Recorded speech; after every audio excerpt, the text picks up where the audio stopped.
Lecture du livre de la Genèse. En ces jours-là, au chêne de Mambré, le Seigneur apparut à Abraham, qui était assis à l'entrée de la tente. C'était l'heure la plus chaude du jour. Abraham leva les yeux et il vit 3 hommes qui se tenaient debout près de lui. Dès qu'il les vit, il courut à leur rencontre depuis l'entrée de la tente et se prosterna jusqu'à terre. Il dit : « Mon Seigneur, si j'ai pu trouver grâce à tes yeux, ne passe pas sans t'arrêter près de ton serviteur. Permettez que l'on vous apporte un peu d'eau, vous vous laverez les pieds, et vous vous étendrez sous cet arbre. Je vais chercher de quoi manger, et vous reprendrez des forces avant d'aller plus loin, puisque vous êtes passé près de votre serviteur. » Ils répondirent : « Fais comme tu l'as dit. » Abraham se hâta d'aller trouver Sarah dans sa tente, et il dit : « Prends vite 3 grandes mesures de fleur de farine, pétris la pâte et fais des galettes. » Puis Abraham courut au troupeau. Il prit un veau gras et tendre et le donna à un serviteur qui se hâta de le préparer. Il prit du fromage blanc, du lait, le veau que l'on avait apprêté et les déposa devant eux. Ils se tenaient debout près d'eux sous l'arbre pendant qu'ils mangeaient. Ils lui demandèrent : « Où est Sarah, ta femme ?» Il répondit : « Elle est à l'intérieur de la tente. » Le voyageur reprit : « Je reviendrai chez toi au temps fixé pour la naissance, et à ce moment-là, Sarah, ta femme, aura un fils. » Mambré est un habitant du pays de Canaan qui, à plusieurs reprises, a offert l'hospitalité à Abraham dans son bois de chênes, près de l'actuelle ville d'Hébron. On sait que pour les Cananéens, les chênes étaient des arbres sacrés. Le récit que nous venons de lire rapporte une apparition de Dieu à Abraham alors qu'il avait établi son campement à l'ombre d'un chêne dans le bois qui appartenait à Mambré. Mais à vrai dire, ce n'est pas la première fois que Dieu parle à Abraham. Depuis le chapitre 12, le livre de la Genèse nous raconte les apparitions répétées et les promesses de Dieu à Abraham. Mais pour l'instant, rien ne s'est passé. Abraham et Sarah vont mourir sans enfants. Car on dit souvent que Dieu a choisi un peuple. En fait, non. Dieu a d'abord choisi un homme, et un homme sans enfant de surcroît. Et c'est à cet homme privé d'avenir, à vue humaine tout au moins, que Dieu a fait une promesse inouïe. « Je ferai de toi une grande nation.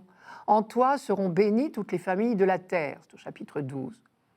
À ce vieillard stérile, Dieu a dit « Compte les étoiles, si tu le peux, telle sera ta descendance. » Sur cette seule promesse, apparemment irréalisable, Abraham a accepté de jouer toute sa vie. Abraham ne doutait pas que Dieu honorerait ses promesses, mais il ne connaissait que trop le fait qu'il lui opposait un obstacle majeur. Lui et Sarah étaient stériles, ou du moins on pouvait le croire, puisqu'à 75 et 65 ans, ils étaient sans enfants. Le texte que nous lisons ce dimanche suppose toute cette histoire d'alliance déjà longue, 25 ans si l'on en croit la Bible. L'événement donc se passe près du chêne de Mambré. 3 hommes apparurent à Abraham et acceptèrent son hospitalité. Je m'arrête là. Contrairement aux apparences, l'importance de ce texte n'est pas cette hospitalité si généreusement offerte par Abraham. Rien de plus banal à cette époque-là, dans cette civilisation-là, même si c'est exemplaire. Le message de l'auteur de ce texte, ce qui suscite son admiration et du coup l'envie de l'écrire pour le léguer aux générations futures, est bien plus haut. L'inouï vient de se produire. Pour la première fois de l'histoire de l'humanité, Dieu en personne s'est invité chez un homme. Car il ne fait de doute pour personne que les 3 illustres visiteurs symbolisent Dieu. La lecture de ce texte est un peu difficile pour nous, car on ne comprend pas très bien s'il y a un ou plusieurs visiteurs. Je vous rappelle le texte. Abraham leva les yeux, il vit 3 hommes qui se tenaient debout près de lui. Il dit : « Mon Seigneur, si j'ai pu trouver grâce à tes yeux, ne passe pas sans t'arrêter près de ton serviteur. Permettez que l'on vous apporte un peu d'eau, vous vous laverez les pieds, vous reprendrez des forces. » Et ils lui demandèrent : « Où est Sarah, ta femme ?» Le voyageur reprit : « Je reviendrai chez toi au temps fixé pour la naissance. »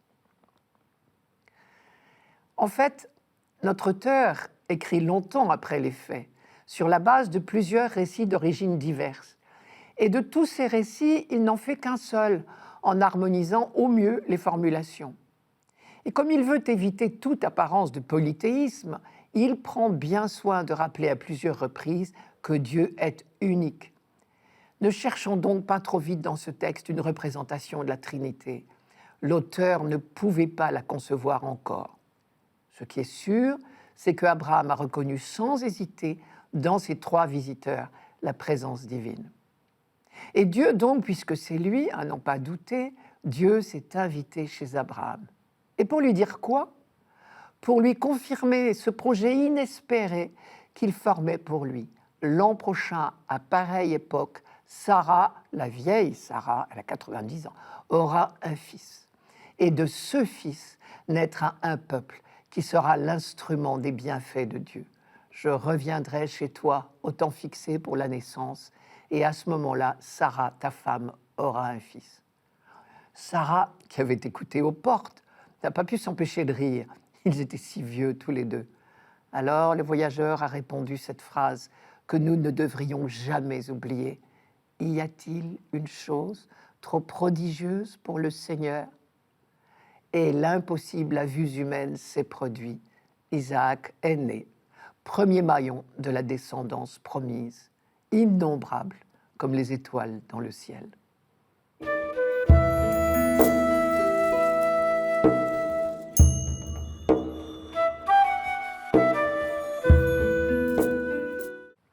Psaume 14. Seigneur, qui séjournera sous ta tente? Celui qui se conduit parfaitement, qui agite avec justice et dit la vérité selon son cœur. Il met un frein à sa langue. Il ne fait pas de tort à son frère et n'outrage pas son prochain. À ses yeux, le réprouvé est misérable, mais il honore les fidèles du Seigneur. Il ne reprend pas sa parole, il prête son argent sans intérêt, n'accepte rien qui nuise à l'innocent.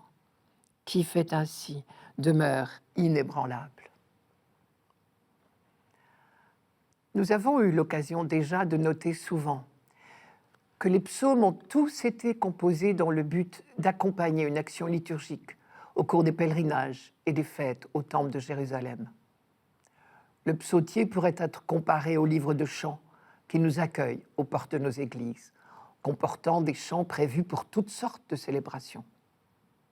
Ici, le pèlerin arrive aux portes du temple et il pose la question « Suis-je digne d'entrer ?» Bien sûr, il connaît d'avance la réponse « Soyez saints parce que je suis saint », disait le livre du Lévitique, chapitre 19. Ce psaume ne fait qu'en tirer les conséquences. À celui qui désire entrer dans le temple, la maison de Dieu, il rappelle les exigences d'une conduite digne du Dieu saint. Seigneur, qui séjournera sous ta tente? La réponse est simple, celui qui se conduit parfaitement, qui agit avec justice et dit la vérité selon son cœur. Les autres versets ne font que la détailler. Être juste, être vrai, ne faire de tort à personne. Tout compte fait, cela ressemble à s'y méprendre au décalogue. Tu ne commettras pas de meurtre, tu ne commettras pas d'adultère, tu ne commettras pas de rapt, tu ne témoigneras pas faussement contre ton prochain, tu n'auras pas de visée sur la maison de ton prochain. Et quand Ézéchiel trace le portrait robot de l'homme juste, il dit exactement la même chose. Je cite Ézéchiel. « Il accomplit le droit et la justice. Il ne mange pas sur les montagnes, c'est-à-dire les banquets en l'honneur des idoles. Il ne lève pas les yeux vers les idoles de la maison d'Israël. » C'est encore l'idolâtrie qui est visée. « Il ne déshonore pas la femme de son prochain. Il n'exploite personne. Il rend le gage reçu pour dette. Il ne commet pas de rapine. Il donne son pain à l'affamé. Il couvre d'un vêtement celui qui est nu. Il ne prête pas à intérêt. Il ne prélève pas d'usure. Il détourne sa main de l'injustice. Il rend un jugement vrai entre les hommes. Il chemine selon mes lois. Il observe mes coutumes, agissant d'après la vérité. C'est injuste. Certainement, il vivra. Oracle du Seigneur Dieu. » Et Michée reproduit quant à lui exactement la question de notre psaume et il la développe. Je cite, « Avec quoi me présenter devant le Seigneur, m'incliner devant le Dieu de là-haut? Me présenterai-je devant lui avec des holocaustes, avec des veaux d'un an? Le Seigneur voudra-t-il des milliers de béliers, des quantités de torrents d'huile? Donnerais-je mon premier-né pour prix de ma révolte et l'enfant de ma chair pour mon propre péché? Et voici la réponse. On t'a fait connaître, ô homme, ce qui est bien, ce que le Seigneur exige de toi. Rien d'autre que respecter le droit, aimer la fidélité et t'appliquer à marcher avec ton Dieu. Michée chapitre 6. Et Isaïe, son contemporain, n'est pas en reste. À la question « Qui d'entre nous pourra tenir ?» il répond « Celui qui se conduit selon la justice, qui parle sans détour, qui refuse un profit obtenu par la violence, qui secoue les mains pour ne pas accepter un présent, qui se bouche les oreilles pour ne pas écouter les paroles homicides, qui ferme les yeux pour ne pas regarder ce qui est mal. Celui-là résidera sur les hauteurs, les rochers fortifiés seront son refuge, le pain lui sera fourni, l'eau lui sera assurée. Et un peu plus tard encore, Zacharie aura encore besoin de le répéter. Voici les préceptes que vous observerez. Dites-vous la vérité l'un à l'autre. Dans vos tribunaux, prononcez des jugements véridiques qui rétablissent la paix. Ne préméditez pas de faire du mal l'un à l'autre. N'aimez pas le faux serment, car toutes ces choses, je les déteste. Oracle du Seigneur. C'est à la fois très classique tout ça, et malheureusement toujours à reprendre, en attendant que celui-là seul qui en est capable change nos cœurs de pierre en cœurs de chair, comme dit Ézéchiel. Et ceci nous amène à relire ce psaume en l'appliquant à Jésus-Christ. Les évangiles le décrivent comme le doux et humble de cœur, attentif aux exclus, les lépreux, la femme adultère, et combien de malades et de possédés, juifs ou païens, et complètement étranger aux idées de profit, lui qui n'avait pas d'endroit reposer sa tête. Celui surtout qui nous invite à relire avec lui le verset 3, en lui donnant une toute autre dimension, je vous le redonne ce verset. Il met un frein à sa langue, ne fait pas de tort à son frère et n'outrage pas son prochain. Avec Jésus-Christ désormais, nous savons que le cercle de nos prochains peut s'étendre à l'infini. C'est tout l'enjeu de la parabole du bon samaritain, par exemple, que nous avons lu dimanche dernier. Reste un verset un peu gênant, car on peut se demander si le verset 4 ne fait pas tache au milieu de tous ces beaux sentiments, je vous le redonne. À ses yeux, le réprouvé est misérable. Il faut probablement y lire une résolution de fidélité. Le réprouvé, c'est l'infidèle, l'idolâtre. Eh bien, le pèlerin rejette toute forme d'idolâtrie. Manière de dire à Dieu, je partage ta cause, Seigneur, ce qui prouve ma bonne foi. Dernière remarque, rassurons-nous, ce rappel des exigences de l'Alliance, c'est une catéchèse à l'adresse des pèlerins. Ce n'est pas une condition d'entrer dans le temple, sinon personne, excepté Jésus de Nazareth, n'aurait jamais franchi la porte.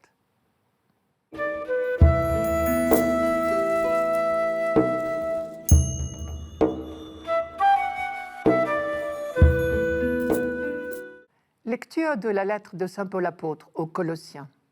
Frères, maintenant je trouve la joie dans les souffrances que je supporte pour vous. Ce qui reste à souffrir des épreuves du Christ dans ma propre chair, je l'accomplis pour son corps, qui est l'Église. De cette Église, je suis devenu ministre, et la mission que Dieu m'a confiée, c'est de mener à bien pour vous l'annonce de sa parole, le mystère qui était caché depuis toujours à toutes les générations, mais qui maintenant a été manifesté à ceux qui l'a sanctifié. Car Dieu a bien voulu leur faire connaître en quoi consiste la gloire sans prix de ce mystère parmi toutes les nations. Le Christ est parmi vous, lui l'espérance de la gloire. Ce Christ, nous l'annonçons, nous avertissons tout homme, nous instruisons chacun en toute sagesse afin de l'amener à sa perfection dans le Christ. La première phrase de ce texte est redoutable. Ce qui reste à souffrir des épreuves du Christ dans ma propre chair, je l'accomplis pour son corps qui est l'Église. Comment entendre cette phrase? Resterait-il donc des souffrances à subir par le Christ ou par nous pour faire bonne mesure en quelque sorte? Apparemment, il reste des souffrances à subir. puisque Paul le dit. Mais ce n'est pas pour faire bonne mesure. Cela ne découle pas d'une exigence de Dieu. C'est une nécessité malheureusement due à la dureté de cœur des hommes. Ce qui reste à souffrir, ce sont les difficultés, les oppositions, voire les persécutions que rencontre toute entreprise d'évangélisation. Jésus lui-même l'a dit clairement à plusieurs reprises, avant et après sa propre passion et sa résurrection. À ses apôtres, il avait dit « Il faut que le Fils de l'homme souffre beaucoup, qu'il soit rejeté par les anciens, les grands prêtres et les scribes, qu'il soit mis à mort et que le troisième jour, il ressuscite. » Et après sa résurrection, il l'expliquera aux disciples d'Emmaüs. Ne fallait-il pas que le Christ souffrit tout cela pour entrer dans sa gloire? Et ce qui fut le sort du Maître sera celui de ses disciples. Là encore, il les a bien prévenus. On vous livrera aux tribunaux et aux synagogues. Vous serez roués de coups. Vous comparaîtrez devant des gouverneurs et des rois à cause de moi. Ils auront là un témoignage, car il faut d'abord que l'Évangile soit proclamé à toutes les nations. Nous voilà prévenus. Tant que la tâche n'est pas terminée, il faudra encore se donner de la peine et traverser bien des difficultés, voire des persécutions. Cela bien concrètement dans notre personne. Il n'est évidemment pas question d'imaginer que cela résulterait d'un décret de Dieu, avide de voir souffrir ses enfants et comptable de leurs larmes. Une telle supposition défigure le Dieu de tendresse et de pitié que Moïse lui-même avait déjà découvert. La réponse tient en 2 points. Premièrement, pour l'œuvre d'évangélisation, Dieu sollicite des collaborateurs. Il n'agit pas sans nous. Deuxièmement, le monde refuse d'entendre la parole pour ne pas avoir à changer de conduite. Alors il s'oppose de toutes ses forces à la propagation de la bonne nouvelle. Cela peut aller jusqu'à persécuter et supprimer les témoins gênants de la parole. C'est exactement ce que vit Paul, emprisonné pour avoir trop parlé de Jésus de Nazareth. Et dans ses lettres aux jeunes communautés chrétiennes, il encourage à plusieurs reprises ses interlocuteurs à accepter à leur tour la persécution inévitable. Je cite Paul, « Que personne ne soit ébranlé au milieu des épreuves présentes, car vous savez bien que nous y sommes destinés. » C'est dans la première aux Thessaloniciens. Il n'est donc pas question de baisser les bras. C'est Paul encore qui dit « Ce Christ, nous l'annonçons, sous-entendu envers et contre tout. Nous avertissons tout homme, nous instruisons chacun en toute sagesse, afin de l'amener à sa perfection dans le Christ. » Paul a commencé, il nous reste à achever l'œuvre d'annonce. Ainsi grandit peu à peu l'Église, corps du Christ. Par rapport à la première lettre aux Corinthiens, la vision de Paul s'est encore élargie. Dans la lettre aux Corinthiens, Paul employait déjà l'image du corps, mais seulement pour parler de l'articulation des membres entre eux, dans chaque église locale. Ici, il envisage l'Église universelle, grand corps, dont le Christ est la tête. Elle est cette part de l'humanité qui reconnaît la primauté du Christ sur tout le cosmos, dont parlait l'hymne des versets précédents. Le Christ est l'image du Dieu invisible, le premier-né par rapport à toute créature, car c'est en lui que tout a été créé, dans les cieux et sur la terre, les êtres visibles et les puissances invisibles. Tout est créé par lui et pour lui. Il est avant tous les êtres et tout subsiste en lui. Il est aussi la tête du corps, c'est-à-dire de l'Église. Ce mystère du projet de Dieu a été révélé aux chrétiens. Il est leur source intarissable de joie et d'espérance. Le Christ est parmi vous, lui l'espérance de la gloire, nous dit Paul. Et c'est l'émerveillement de cette présence du Christ au milieu d'eux qui transforme les croyants en témoins. Dans la deuxième lettre aux Corinthiens, Paul peut dire « De même que les souffrances du Christ abondent pour nous, de même par le Christ abonde aussi notre consolation. » Et dans la lettre aux Philippiens, Dieu vous a fait la grâce à l'égard du Christ, non seulement de croire en lui, mais encore de souffrir pour lui. Alors, nous comprenons la première phrase du texte d'aujourd'hui. Je trouve la joie dans les souffrances que je supporte pour vous. Car ce qui reste à souffrir des épreuves du Christ dans ma propre chair, je l'accomplis pour son corps qui est l'Église.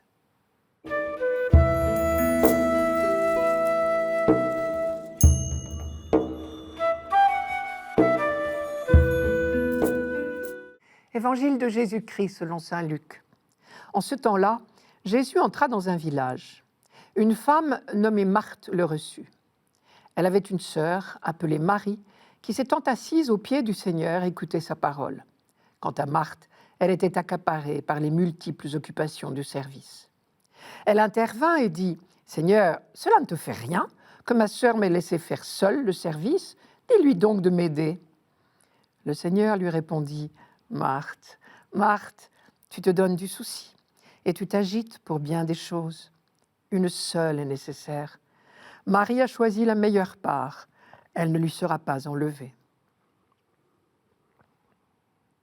Cherchez d'abord le royaume et la justice de Dieu, et le reste vous sera donné par surcroît. La formule est de Matthieu. Elle est peut-être le meilleur commentaire de la leçon de Jésus dans la maison de Marthe et Marie. Jésus était en route avec ses disciples, nous dit Luc. Et l'on sait que ce long voyage est l'occasion pour lui de donner de multiples consignes à ses disciples.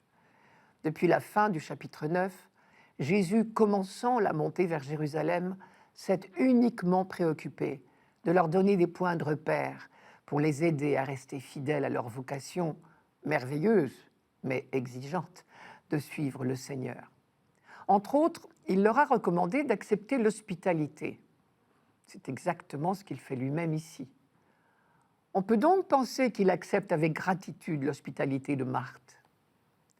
Les deux femmes accueillent le Seigneur en lui donnant toute leur attention. Marthe pour bien le recevoir, Marie pour ne rien perdre de sa parole. On ne peut pas dire que l'une est active et l'autre passive. Toutes deux ne sont occupées que de lui. Dans la première partie du récit, le Seigneur parle. On ne nous dit pas le contenu de son discours. On sait seulement que Marie, dans l'attitude du disciple qui se laisse instruire, boit ses paroles, tandis que l'on voit Marthe accaparée par les multiples occupations du service. Le dialogue, proprement dit, n'intervient que sur la réclamation de Marthe. « Seigneur, cela ne te fait rien que ma sœur m'ait laissé faire seule le service? Dis-lui donc de m'aider. » Le Seigneur prononce alors une phrase qui a fait couler beaucoup d'encre. « Marthe, Marthe, tu te donnes du souci et tu t'agites pour bien des choses. » Jésus ne reproche certainement pas à Marthe son ardeur à bien le recevoir. Qui dit hospitalité, surtout là-bas, dit bon déjeuner, donc préparatif. Tuer le veau gras, c'est une expression biblique. Et combien d'entre nous se retrouvent trop souvent à leur gré dans le rôle de Marthe, en se demandant où est la faute? Il semblerait plus facile, assurément, de prendre l'attitude de Marie et de se laisser servir en tenant compagnie à l'invité au salon. La cuisinière est souvent frustrée de manquer les conversations. Mais c'est le comportement inquiet de Marthe qui inspire à Jésus une petite mise au point, profitable pour tout le monde. Et en réalité, à travers le personnage des deux sœurs, Jésus en profite pour donner une recommandation à chacun de ses disciples, donc à nous, pour nous rappeler l'essentiel. Une seule chose est nécessaire ne veut pas dire qu'il faut désormais se laisser dépérir, mais qu'il ne faut pas négliger l'essentiel. Il nous faut bien, tour à tour, chacun et chacune, jouer les Marthe et les Marie. Mais attention de ne pas nous tromper de priorité. Une leçon que Jésus reprendra plus longuement, un peu plus loin. Ne vous inquiétez pas pour votre vie, de ce que vous mangerez, ni pour votre corps, de quoi vous le vêtirez. Car la vie est plus que la nourriture, et le corps plus que le vêtement. Observez les corbeaux, ils ne sèment ni ne moissonnent, ils n'ont ni cellier ni grenier, et Dieu les nourrit. Combien plus valez-vous que les oiseaux? Et qui d'entre vous peut, par son inquiétude, prolonger tant soit peu son existence? Si donc vous êtes sans pouvoir, même pour si peu, pourquoi vous inquiétez pour tout le reste? Observez les lys, ils ne filent ni ne tissent, et je vous le dis, Salomon lui-même, dans toute sa gloire, n'a jamais été vêtu comme l'un d'eux. Si Dieu habille ainsi en plein champ l'herbe qui est là aujourd'hui et qui demain sera jetée au feu, combien plus le fera-t-il pour vous, gens de peu de foi? Et vous, ne cherchez pas ce que vous mangerez, ni ce que vous boirez. Ne vous tourmentez pas. Tout cela, les païens de ce monde le recherchent sans répit. Mais vous, votre Père sait que vous en avez besoin. Cherchez plutôt son royaume, et cela vous sera donné par surcroît. Sois sans crainte, petit troupeau, car votre Père a trouvé bon de vous donner le royaume. C'est au chapitre 12 de Luc. Sois sans crainte. C'est certainement le maître mot ici.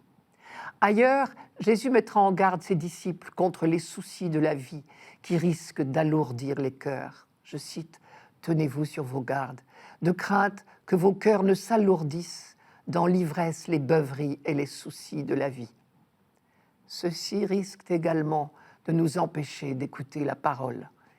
Et c'est le message de la parabole du semeur. Ce qui est tombé dans les épines, ce sont ceux qui entendent et qui, du fait des soucis, des richesses et des plaisirs de la vie, sont étouffés en cours de route et n'arrivent pas à maturité. Si Marthe n'y prend pas garde, cela pourrait devenir son cas, peut-être.